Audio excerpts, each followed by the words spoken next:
మౌన పోరాటం మౌన పోరాటం.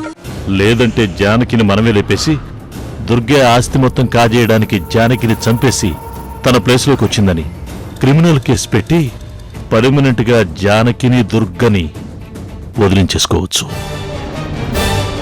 ప్లాన్ బాగుంది,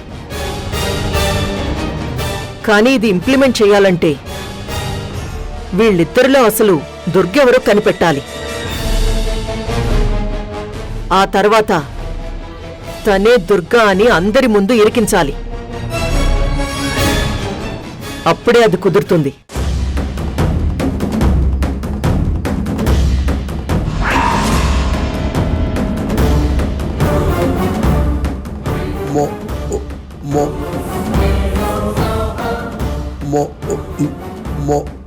అవును రాముడు, వాళ్ళకి మొత్తం అంతా తెలిసిపోయింది. మా ఇంటికి మహేంద్ర వచ్చాడు, జానకిలాగా నటిస్తున్నానని చాలా గొడవ చేశాడు. నేను మహేంద్ర వాళ్ళని బెదిరించి పంపించేశాను. అందుకే ఇంటికొచ్చిన నన్ను దుర్గా అని పిలిచాడు. ఇప్పుడు జానకి మా ఇంటికి వెళ్ళినా అక్కడ కూడా చాలా ఇబ్బంది పడాల్సి వస్తుంది. రఘురాంకి నక్షత్రకి మేమిద్దరం అని తెలిసిపోయింది. అందుకే ఇక మీదట జానకి ఆ ఇంట్లో చాలా జాగ్రత్తగా ఉండాలి. పాపం జానకి పొద్దున్నుంచి ఒంటరిగా గెస్ట్ హౌస్లోనే ఉంది. ఏం చేస్తుందో ఏంటో. నేనొకసారి ఫోన్ చేసి చూస్తాను.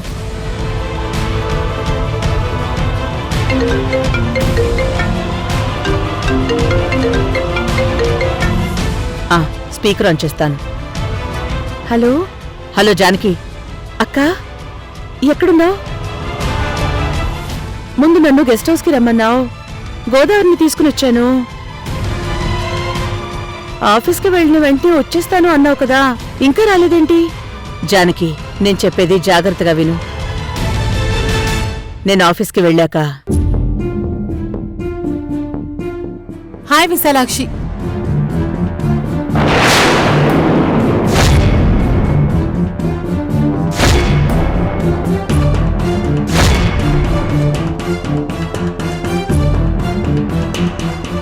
కాని ఈ దుర్గ మా ఇంటికొచ్చి జానకిలా నటించి కళ్యాణ్ రామకి చదివించి వాడికి ధైర్యం నేర్పించి మా మీద ఎదురు తిరిగేలా చేసి వాడి కూతురికి చదువు నేర్పించింది.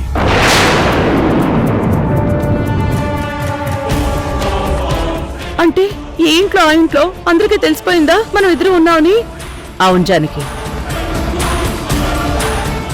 ఇక నుంచి నువ్వు ఆ ఇంట్లో ఖచ్చితంగా ఒక్క మిస్టేక్ కూడా చేయకూడదు. అచ్చం చూపున వాళ్ళలాగే నటించాలి. అది చాలా కష్టం, కానీ తప్పదు జానకి. ఇక్కడ నాకు అక్కడ నీకు ఇది పరీక్షాకాలం. మనం దీని నుంచి చాలా జాగ్రత్తగా బయటపడాలి. దానికోసం నేనేదైనా ఆలోచన చేస్తాను. వీలైనంత త్వరగా నీకు చూపొచ్చేలా చెయ్యాలి, చేస్తాను. సరే అక్క. ప్రస్తుతం మహేంద్ర వాళ్ళకి ఈ ఇంట్లో ఆ ఇంట్లో ఉన్న ఇద్దరికీ చూపు ఉన్నట్టు నటిస్తే చాలు. కానీ నీకు చూపు లేదని మహేంద్రకి బాగా తెలుసు. అందుకే నేనే ఏదో ఒక మాయ చేసి అన్ని చోట్ల ఉంటున్నానని అనుకుంటున్నాడు. అదే నిజం కూడా. అందుకే మహేంద్ర ఖచ్చితంగా సైలెంట్గా ఉండడు. ఏదో ఒకటి చేసి నీకు చూపు రాలేదని నిరూపించే ప్రయత్నం చేస్తాడు. దానికోసం ఎంత దూరమైనా వెళ్తాడు. కాబట్టి నాకంటే కూడా నువ్వే చాలా జాగ్రత్తగా ఉండాలి. అలాగే అక్క, నేనచ్చం నీలాగే ఉంటాను. నాకు చూపు లేదని ఎవరికీ తెలియనివ్వను. సరే, నేను అవంతికి ఫోన్ చేసి చెప్తాను. అవంతి గెస్ట్ హౌస్కొస్తుంది. తనతో కలిసి నువ్వు ఇంటికి వెళ్ళిపో. అలాగే అక్క. నక్షత్ర రఘురాంతో చాలా జాగ్రత్తగా ఉండు. సరే అక్క, నేను చాలా జాగ్రత్తగానే ఉంటాను. నీకే చిన్న ఇబ్బంది వచ్చినా సరే వెంటనే నాకు కాల్ చేసేసేయ్. అలాగే చేస్తాను. సరే, బాయ్. నువ్వొక్కదానివే అక్కడ ఇక్కడ పరుగులు తీస్తూ ఎంత కష్టపడుతున్నావు దుర్గమ్మ.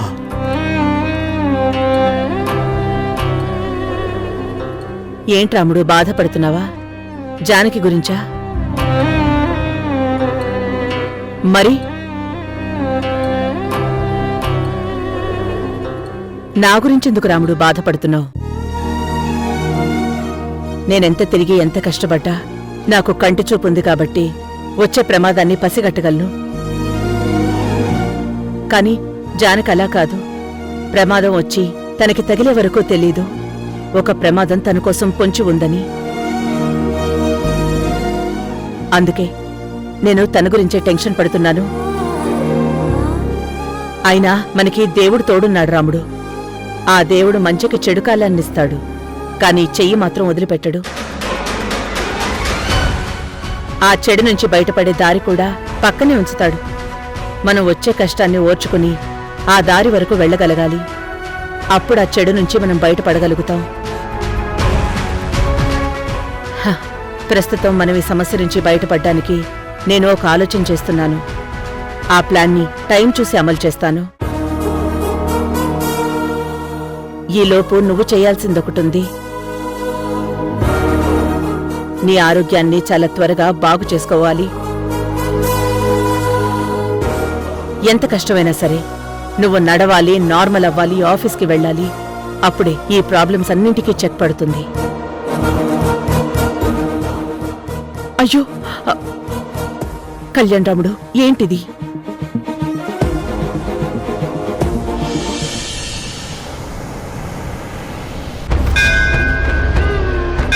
రుద్రా, నీ వాడొస్తాడంటావా? రాక ఏం చేస్తాడే? రాకపోతే నేను చస్తానేమో అన్న భయం ఒకవైపు, చస్తే నా చావుకి కారణం తనే అవుతాడనే గిల్టీ ఫీలింగ్ ఇంకోవైపు. ఆ కారణం బయటికొస్తే తన కాపురం చెడిపోతుందనే టెన్షన్ గుండెల్లో. ఇవన్నీ ఉంటే ఇంక రాక ఏం చేస్తాడే? పాపం, అంత మంచోడిని ఇలా ఏడిపించడం కరెక్ట్ కాదేమోనే.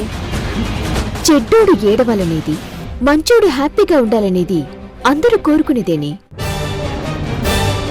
కాని అందరూ కోరుకునేది చేస్తే మనం అందరిలో ఒకరిగా మిగిలిపోతాం. మనకంటూ ఓ స్పెషల్ క్యారెక్టర్ ఉండాలి. అందుకే మంచోడిని ఏడిపిస్తున్నాను. ఆల్రెడీ నీ దగ్గర ఓ సాలిడ్ వీడియో ఉంది కదా, మళ్ళీ ఇప్పుడెందుకు వీడియో తీయమంటున్నావు? ఆ రోజు జరిగిన ఆ ఒక్క వీడియో పెట్టుకుని నేను అతన్ని ఏ బ్లాక్మెయిల్ చేయలేను. ఏమో, అది ఫేక్ అనొచ్చు, మార్ఫింగ్ అనొచ్చు. ఎంత మంచోడైనా తను పోలీస్ కదా, నమ్మలేం. అందుకే 2-3 వీడియోస్ పెట్టుకుంటే అప్పుడు పూర్తిగా ఇరికించి పెళ్లి చేసుకోవచ్చు. అదిగో వచ్చేశాడు.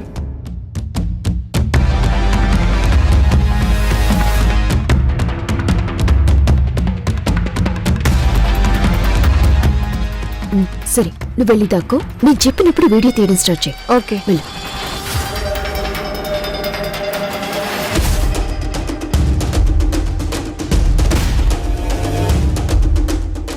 ఏంటి రుద్ర నాకు టెన్షన్? నేను అర్జెంట్ డ్యూటీ వర్క్ లో ఉంటే రాకపోతే చచ్చిపోతానని ఆ మెసేజ్లేంటి? అంటే నీకేనా టెన్షన్, నాకు లేదా?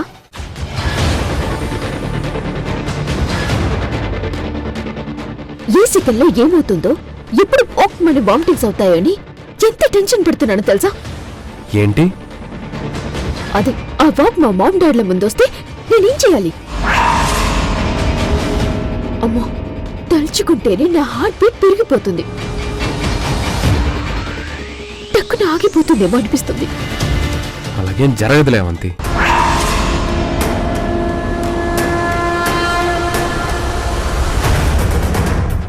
ఏంటి? ఏమని పిలిచావు? అవంతినా? అది ఏదో అలవాట్లో. ఆ అలవాటి నాలో అక్కని చూసి అలవాటుతోనే కదా నాతో కాపురం చేశావు. నా లైఫ్ ని నాశనం చేసేసావు. ఇప్పుడు మళ్ళీ అవంతి అని పిలుస్తున్నావు. అలా ఏం లేదులే. సారీ రుద్ర. అంతేలేండి, ఎంతైనా పెళ్ళామే సెకండే. నువ్వు సెకండ్ ఏంటి? సెకండ్ అని నేను చెప్పానా? అంటే ఫస్ట్ నేనేనా? రుద్ర అంటే నేను ఫస్ట్ కాదు సెకండ్ కాదా? మరేంటైతే నేను? ఏం కానప్పుడు నేనెందుకు బతకడా? నేను చచ్చిపోతాను. రుద్ర, నువ్వు ఏం కాదని ఎవరు చెప్పారు?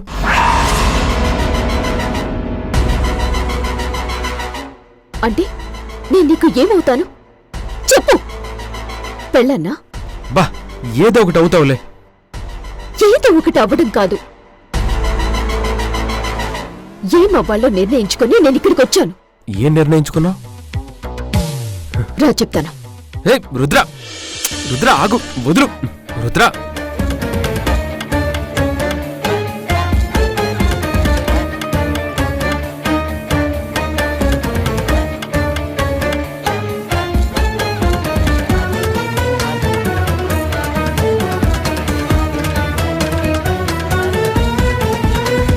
త్వరగా దేవుడికి దండం పెట్టుకో.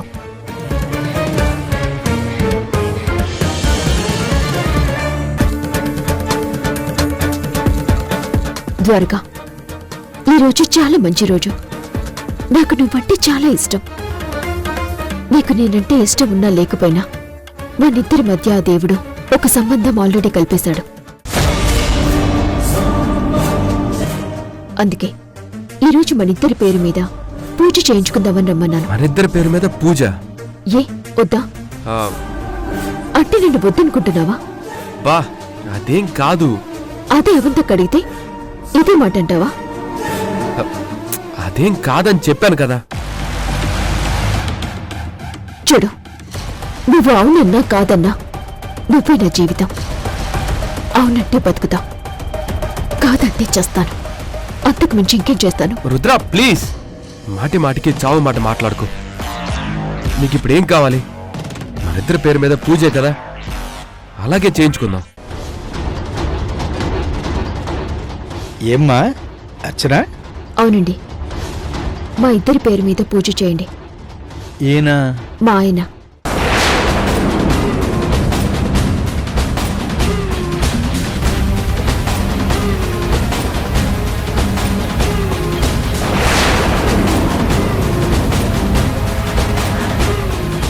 అంటే మేమిద్దరూ ఒక రకంగా పెళ్లి చేసేసుకున్నాం. పెద్దవాళ్ళ ముందు చేసుకోవాలంతే. చెప్పు త్వరగా. త్వరలో పెళ్లి చేసుకోబోతున్నాం పంతులు గారు. సరేనమ్మా, పూజా సామాగ్రిలో ఇవ్వండి. పేరు గోత్రం చెప్పండి. ద్వారక పైడిపాల గోత్రం. పెళ్ళానికి వేరే గోత్రం ఉండదు పంతులు గారు, మీరే చేయండి. అలాగేనమ్మా. ఓం పైడిపాల గోత్రోద్భవస్య ద్వారకా నామధేస్య రుద్రా నామధేస్య సహ కుటుంబానాం క్షేమ స్థైర్య ధైర్య విజయ అభయ ఆయురారోగ్య ఐశ్వర్యాభివృద్ధ్యర్థం పూజాం కరిష్యే.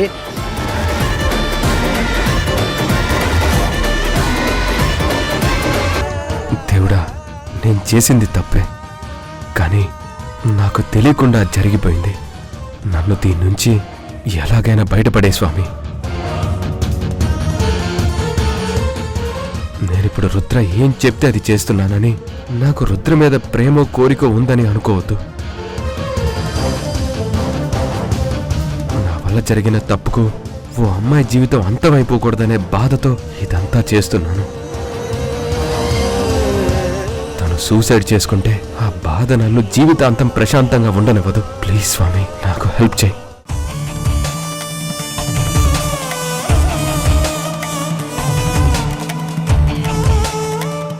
ఆపదామభర్తారం దాతారం సర్వసంపదాం లోకాభిరామం శ్రీరామం భూయో భూయో నమామ్యహం. శ్రీరామ రామ రామేతి రమే రామే మనోరమే సహస్రనామ తత్తుల్యం రామనామ వరాననే. శతమానం భవతి శతాయు పురుషశతేంద్రియ ఆయుష్యేవేంద్రియే ప్రతిష్ఠతి. మనోవాంఛా ఫలసిద్ధిరస్తు అన్యోన్యదాంపత్య ఫలసిద్ధిరస్తు. శీఘ్రమేవ సుపుత్ర ప్రాప్తిరస్తు. బాబు, దండలు మార్చుకోండి.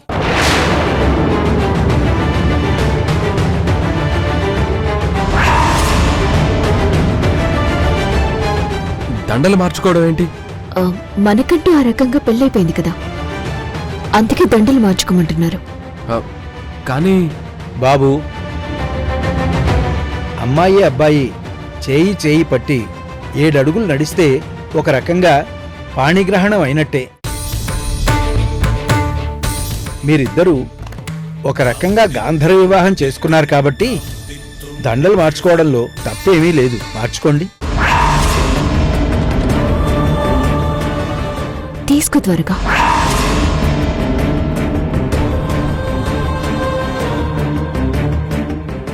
వెయ్యి త్వరగా.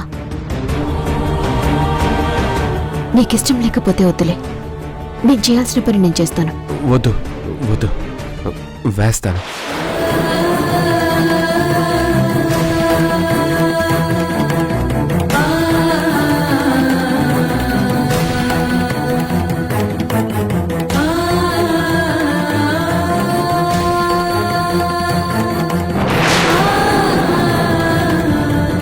వెయ్యి త్వరగా.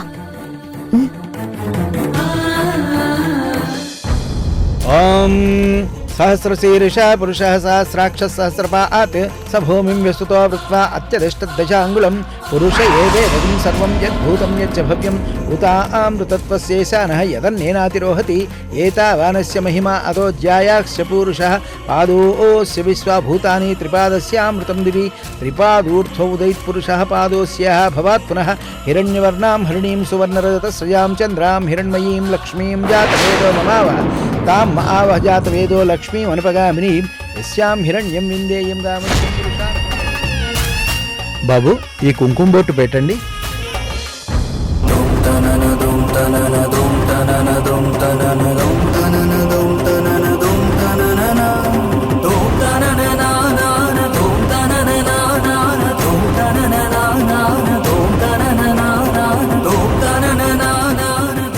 శతమానం భవతి శతాయు పురుషస్య తేంద్రియ ఆయుష్యేవేంద్రియే ప్రతిష్ఠతి.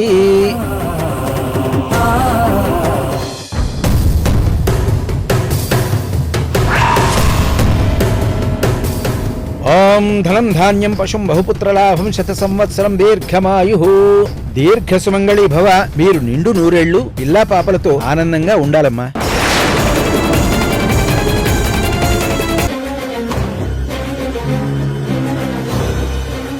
థ్యాంక్ యూ త్వరగా.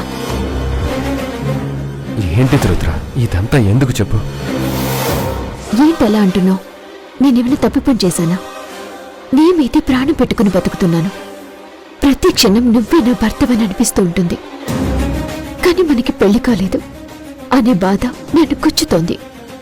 అందుకే నా సాటిస్ఫాక్షన్ కోసం ఇలా చేశాను. ఇప్పుడు నాకు కొంచెం హ్యాపీగా ఉంది. నువ్వు నాతో కలిసి సంతోషంగా ఉండాలి. నేను కావాలనుకుంటే ఇప్పుడే వెళ్ళి అవంతి అక్కకి మీ అమ్మగారికి నిజం చెప్పేయచ్చు. కానీ నేను చెప్పను, నువ్వే చెప్పాలి. నాతో సంతోషంగా కాపురం చేయాలి. అదే నా కోరిక. ఓకే, నేను అర్జెంటుగా వెళ్ళాలి. మళ్ళీ కలుసుకుందాం, మాట్లాడుకుందాం. ఓకే, జాగ్రత్తగా వెళ్ళిరా.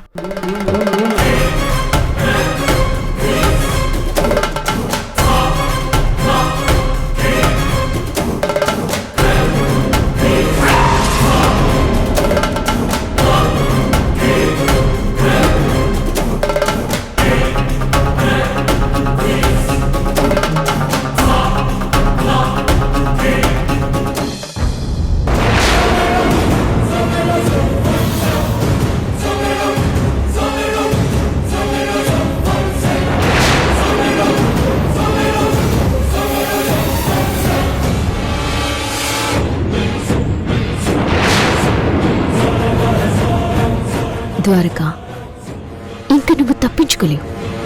మనిద్దరం పెళ్లి చేసుకున్నాం, ఫస్ట్ నైట్ కూడా చేసుకున్నాం. అందుకు సాక్ష్యాలు కూడా ఉన్నాయి.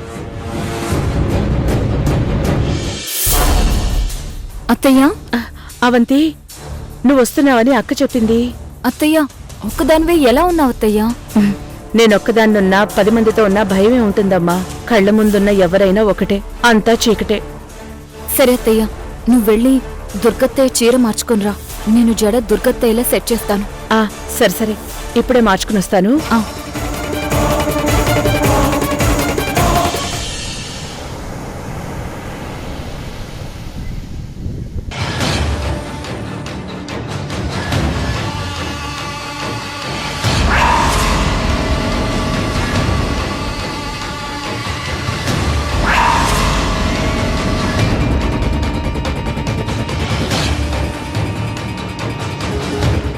ద్వారక వైఫ్ అవంతిలా ఉంది. ఎస్, అవంతే. జానకితో కలిసి వెళ్తుందేంటి? జానకి అవంతి ఎలా తెలుసు? అయినా జానకి ఆటోలో వెళ్ళటం ఏంటి? అసలు వీళ్ళిద్దరికి ఏంటి లింక్? ఫాలో చేద్దాం.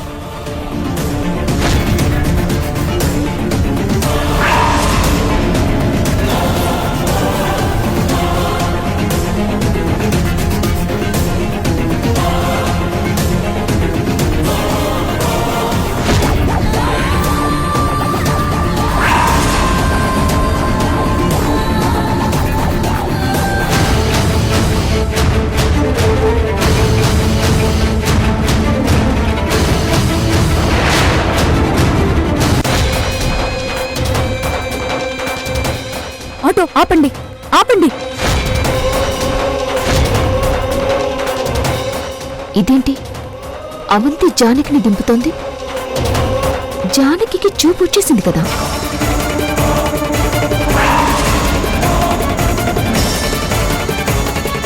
కన్ఫర్మ్ గా జానకి చూపు లేదు.